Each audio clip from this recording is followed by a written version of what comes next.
The story of Jerusalem in the Bible. Jerusalem stands at the very heart of the biblical account, more than any other city mentioned in Scripture. Jerusalem represents God's unfolding plan for humanity. It is a city of worship, covenant, judgment, restoration, prophecy, and hope. From the perspective of a believer in the Bible, Jerusalem is not simply an ancient city.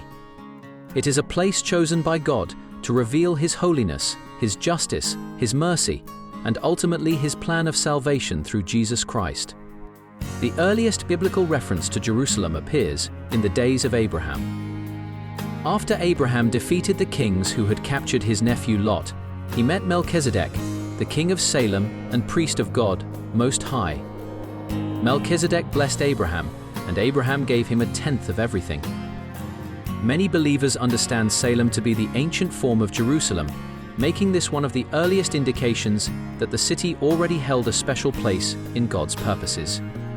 Generations later, Jerusalem was occupied by the Jebusites and was known as Jebus. Although the Israelites entered the Promised Land under Joshua, they did not immediately capture the city. The Jebusites remained there for many years, showing that God's timing for Jerusalem's greater role had not yet arrived. Everything changed during the reign of King David. After becoming king over all Israel, David conquered Jerusalem from the Jebusites and established it as his royal capital. This was a strategic decision, but it was also spiritually significant. Jerusalem united the tribes of Israel and became the political and religious center of the nation. David brought the Ark of the Covenant into the city with great rejoicing, acknowledging that God's presence was more important than military strength or political influence. David desired to build a permanent temple for the Lord, but God told him that this privilege would belong to his son. Even so, David gathered materials, organized worship, and prepared everything necessary for the future construction of the temple. His devotion demonstrated that Jerusalem was becoming the place where God's name would dwell among His people. When Solomon became king, he fulfilled his father's vision by building the magnificent temple on Mount Moriah. The temple became the central place of worship for Israel. At its dedication, Solomon prayed that God would hear the prayers of His people. Whenever they turned toward this holy place with sincere hearts, the glory of the Lord filled the temple so powerfully that the priests could not continue ministering because of God's overwhelming presence. For centuries, pilgrims traveled to Jerusalem to celebrate the great feasts commanded by the law of Moses.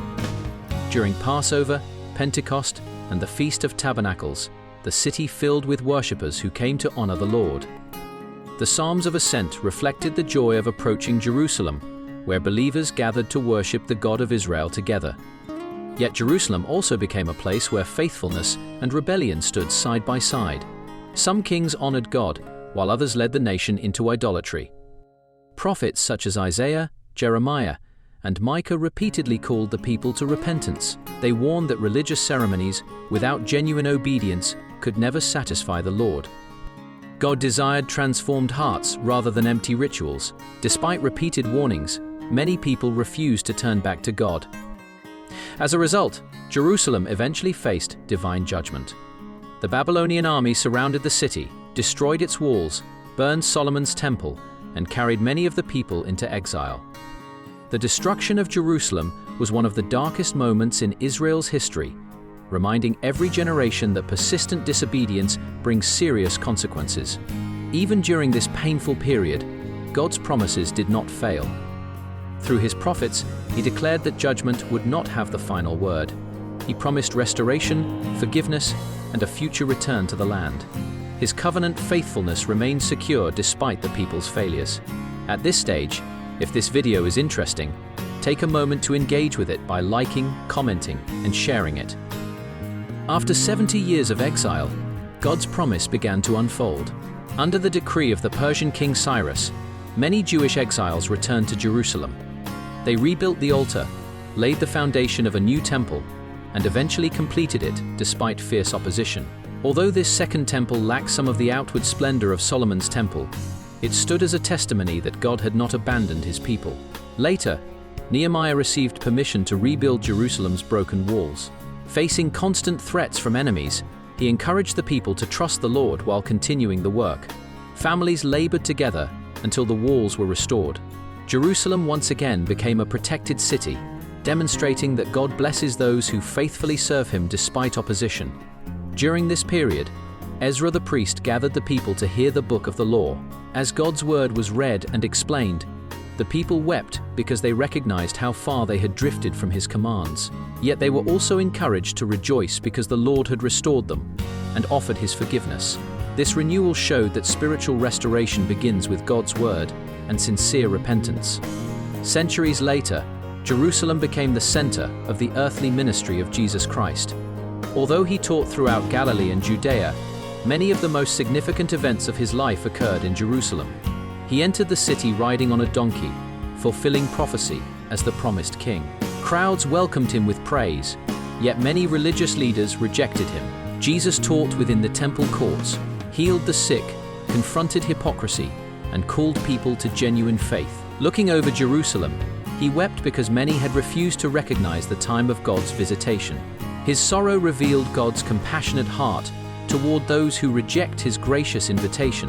The greatest event in Jerusalem's history took place when Jesus was arrested, tried, crucified, buried, and raised from the dead. Outside the city walls, He willingly gave His life as the perfect sacrifice for the sins of the world. Through His resurrection, He conquered death and opened the way of eternal life for everyone who believes in Him. From the perspective of the Bible, this makes Jerusalem the setting for God's greatest demonstration of love and redemption. After His resurrection, Jesus instructed His disciples to remain in Jerusalem until they received the promised Holy Spirit. On the day of Pentecost, the Holy Spirit descended upon the believers with power. Peter preached boldly, and thousands believed the gospel. The New Testament church was born in Jerusalem, and from there the message of salvation spread throughout the Roman world and eventually to every continent. The apostles continued preaching in Jerusalem despite persecution. Their courage demonstrated that no earthly authority could silence the truth of Christ's resurrection. The city that witnessed the crucifixion also became the birthplace of the worldwide Christian mission. Jerusalem also occupies an important place in biblical prophecy. Both the Old and New Testaments point toward God's future purposes involving the city. The Bible declares that Jesus Christ will reign forever as King, and believers look forward to the fulfillment of every promise God has spoken. Even more wonderful is the vision recorded in Revelation of the New Jerusalem, the holy city coming down from heaven. There, God will dwell with His redeemed people forever. There will be no more death, sorrow, crying, or pain because God's perfect kingdom will have fully arrived. The story of Jerusalem is therefore the story of God's faithfulness. It reminds us that although humanity repeatedly falls into sin, the Lord continues to accomplish His perfect purposes. From Abraham and David to Solomon, the prophets, the exile, the return, Jesus Christ, the apostles, and the promise of the New Jerusalem, Scripture consistently reveals that God keeps His covenant and fulfills His word. As believers, we are encouraged to trust Him completely, knowing that the God who guided Jerusalem's history continues to guide the lives of all who place their faith in Him. Now, finally, before you leave, if this video is valuable, do not forget to engage with it by liking, commenting, and sharing it. Endeavor to watch my other videos also to learn more. Goodbye until my next videos.